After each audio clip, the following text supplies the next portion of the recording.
Just what have your impressions been of Carson Beck so far this season? Yeah, I think one of the best things I could say is he's played his best when his best has been needed. And I was just so impressed. I mentioned it last week on the show. I was just so impressed at his mentality when they had a tough first half against South Carolina and the camera's on him and he winks at the camera as to say, like, it's okay, we got this. And he came out and had a really good second half.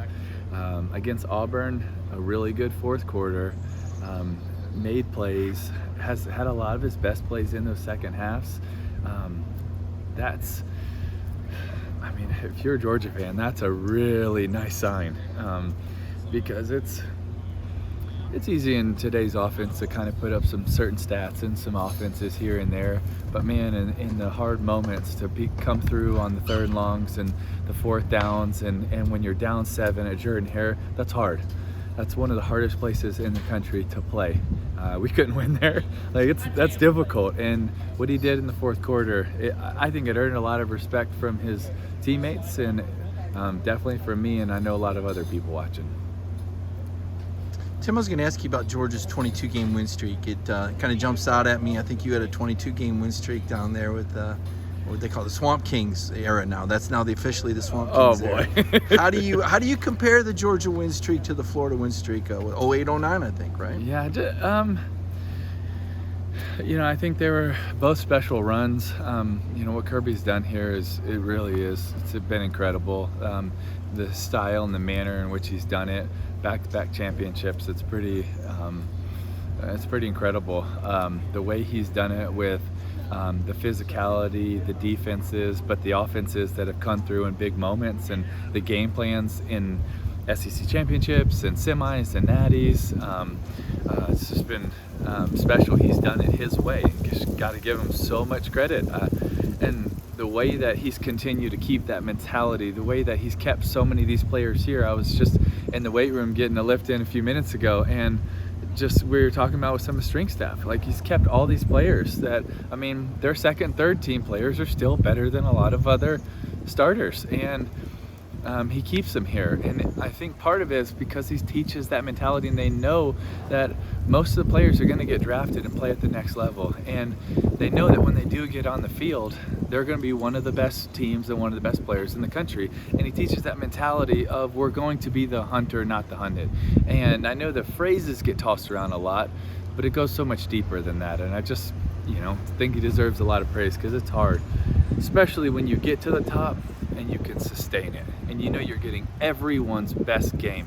And we throw around that as a catchphrase, but when you live in that moment and you have to deal with it, and you get just chipped away at over and over and over again, it's hard not to get those body blows, and they just fend it off very well. It's very impressive. That's what I was going to ask you. Having been a part of a streak like that, when do you start to feel it? Now, your streak, I think, ended in an SEC championship game, didn't? Thanks for bringing that up. Sorry. Just kidding. But isn't it a positive, though, when you've won enough games in a row? I mean, didn't your team believe, or is, like you said, the drawback of the chipping away? It is a positive, but I would say just important to bring up the other side is you're getting everybody's best game, but then you're also getting the comparison against what you did last time. And that's also hard to fight against. Well, we only won by 10. You barely beat Auburn. You only did this, And instead of, yes, we celebrated. I think Kirby also does a good job of balancing the celebration of the win, because it's hard. It's hard to get those wins. But yet, I think one of the things that we should have done better, I should have done better, especially at the end, is continuing to celebrate those as much as we did early on. And I think they've done a good job here of continuing to celebrate those, because it's hard to get it done. It takes a team effort, a team rallying together. And yeah, okay, maybe last year you beat them by 24 and this year you beat them by 10. Still celebrate that. And I think they've continued to do that. Go ahead. You guys saw Kentucky last week. What do you think, I guess on both sides, what do you think Georgia's biggest challenges going into this game, and then what do you think Kentucky's biggest challenges as well? I think for Kentucky, they've had these moments multiple times. I think maybe one time was 5 years ago. They were undefeated coming here. 2 or 3 years ago, I think they were undefeated. And every year, Well, a lot of years you feel like this has been kind of that game for the East, and this year it's a slightly different feeling with it, though. I think for Kentucky, they've been a physical team, but they've never matched Georgia in it. When it's come to this, similar styles, but they've never matched it. They have to neutralize the physicality of Georgia, or very little chance. And I think this is the closest team to actually being able to do that. The way their front seven played, I think that's going to be so crucial to stop the running game of Georgia. Ray Davis, when you watch a TV copy from last week, you kind of see an amazing game, but when you watch the All-22 and you look at how many broken tackles, missed tackles, yards after contact, I was blown away. He instantly, from what he did all season, but in that game, I thought it was one of the best performances I have seen this season, last week, out of any position. It is really staggering, especially the way he started it. And yes, the offensive line really helped in play calling as the game went going. But the first 3 plays of the game, I'm gonna have a tape tomorrow, and the first 3 plays of the game, that wasn't everybody. That was him. He made at the first play of the game, he made a guy miss at the line of scrimmage, and then broke another tackle 6 yards and got 11-yard gain because is an individual effort. Second play, same thing, and the third play was only a 4-yard gain, but he ran over the middle linebacker and set the tone. And I just think, like, that's never really happened against Georgia. Could someone provide a spark a little bit like that? Could you bring enough of that physicality to match it? I'm not saying that they can, do that against Georgia, but can you match it? I think if so, that would provide a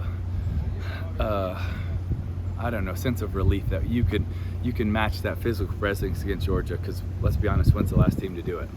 Obviously, the Heisman Trophy's become a little bit of a quarterback award. But Brock Bowers and the way that he's played, I mean, just what do you make of him? He's in it. He's in it. He's in it. He's in the conversation. I think if you watch, you look at everything he does, and you really don't just look at stats. And I encourage all the voters, please look at all the plays.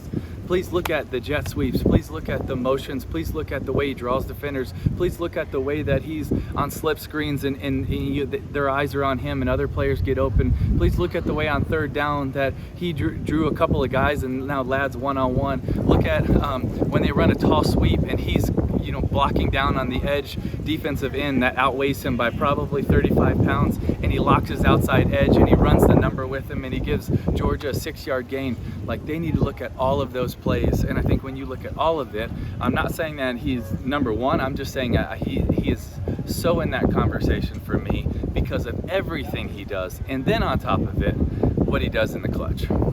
Tim, you had an opportunity to play in a 2-quarterback system early in your career. How difficult is that? We see Hugh Freeze doing it. We know that Georgia may have another tool in the toolbox, so to speak, with Brock Vandergriff. How tough is that for an offensive staff to pull off, and what's the value of having a running quarterback like you were early in your career? Yeah, I think there's an upside and a downside. The upside is, man, you make a defense their coaches spend a lot of hours not sleeping that week because you got to prepare for so many things. When they bring this guy in, are we ready for all of it? And then you make the players think about so much more, prepare for so much more.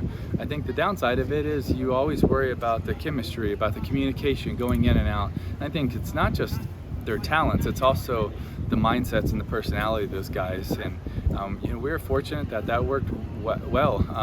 And we kind of had an idea going into the weeks. We knew LSU week, okay, this is going to be it. When we get in the red zone, we're going to have this, and this, and we're going to bring out the jump pass, and we're going to have the counters and the powers. And then Chris knew, all of the roles, and we kind of knew our roles. And I think that was one of the good things that Coach Mullen and Coach Meyer really did to help us is you had a little bit of an idea going in, and it wasn't, sometimes you have to adjust in the game, obviously, right? But having that idea, okay, I could almost put my back foot back because I knew they're about to say go, right? And that really helps you kind of prepare mentally and stay focused as much as you can. Watching this Georgia offense, Todd Monken last year, Mike Bobo this year, can you tell a difference? Well, every year is different, and every year you're going to have to learn, grow, adapt to your players. And I think Coach Bobo is doing some really good things, especially second half adjustments. I think that's where they've kind of excelled so far. I want to give Coach Monken a lot of credit, though. I thought some of his game plans in big games were stunning. I mean, superb. His game plans in the national championship last year. He's had some great ones, and I think this year Coach Bobo is continuing to adapt and grow, and you also are putting as much as you feel like the team and the quarterback and the system and the game plan allows for. And so you got a quarterback that's in a much different place than Stetson was. Stetson's like, he's like 39 last year, and Carson's, even though he's older, he's playing in, it was his 5th start or something like that. So I think you'll continue to see more put in, but I really like the adjustments. Love what they've done in the fourth quarters when the games have been online. So it's be fun to continue to see how it adapts. And I think it's also important to remind people that it wasn't the offense that sometimes people remember throughout the whole year. There was the Missouri game, Kent State game, other games where they were continuing to learn and grow. And sometimes when we look back, it gets fictional, like, man, they just blew everybody out. And it's like, we were just talking about that in our production meeting. It's like, not every game was the highlight reel for him. I think sometimes it's important, just be patient and enjoy those wins like we were talking about. Tim, there's only one SEC team currently ranked in the top 10 of the AP top 25. That seems odd to me. Are you drinking that Kool-Aid, or where do you think the SEC ends up, or is this a bit of a reload year with all the quarterbacks that moved on? I don't think the SEC is as top heavy as they've been in the past right now, but I still think it's got a lot of good teams. And that's like, you could look at Auburn and say that Auburn hasn't had the best year, but if you look at 3 hours last Saturday afternoon at Jordan-Hare, that's a team that was playing like a top 25 team. And so I still think there's kind of that respect that needs to take place. That team that played with Hugh Freeze calling the plays and that style at home, that team beats a lot of good football teams around the country. And so while I don't think the SEC is as good as it's been, nor is top heavy, still hard to get wins in it. Yeah, Kirby said this week that he thinks that every SEC team should be ranked. So what are your thoughts on that? I think it's really hard to get wins in the SEC. I think for a lot of reasons. It's physical. You get beat up. You have to sustain that week after week. So it might not be that in all the other conferences they could beat SEC teams. That could definitely happen. You could at the highest level, in the middle schools, the bottom schools, that can happen. But one of the hardest parts that I would sometimes try to explain to people is when you go from playing Tennessee to Auburn to Ole Miss to Georgia, what happens is your body starts to break down a little bit. Not just from the skill, but from the physicality of it. And so when you go play Georgia and Jacksonville, my right AC is a little bit separated. I'm just talking from experience, right? And if you look at the game, well, we lost to them and it sucked, but it was also sucked because you couldn't really lift your right arm. That physicality, takes a toll throughout the season. And that's the coaches of handling that grind. And that's part of the hard thing of the SEC is you're trying to keep them fresh but bring that same intensity every week. That's a hard balance. Thanks, Tim. Good, man. Thank you. Thank you. Good to see you, man. So nice Thank to see you. you. Thank Yeah, you. good to see you. Good to see you guys. Appreciate y'all. Sir. Sure, man. Laura should be on her way out. And that last part, that's what people don't understand.